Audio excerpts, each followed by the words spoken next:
Good morning, welcome to Battle Creek, Michigan. We're at the Kimball Pines County Park. Today we have members of the North Country Trail Association and the Calhoun County Parks and Recreation Department. Today we're going to look at the Brush Rovers. We have two models from Orec, the two-wheel drive version and the four-wheel drive version. So hey, let's go test it out.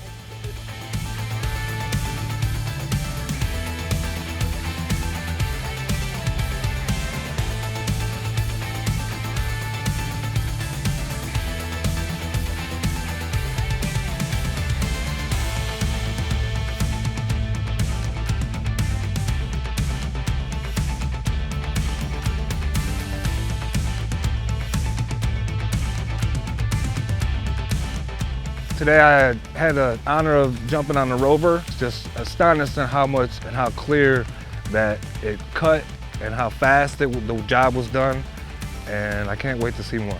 First I drove the Rover, which is a phenomenal machine. I really enjoyed it. It was a fun machine to use, really. It took me anywhere I wanted to go and cut anything I was willing to drive it into.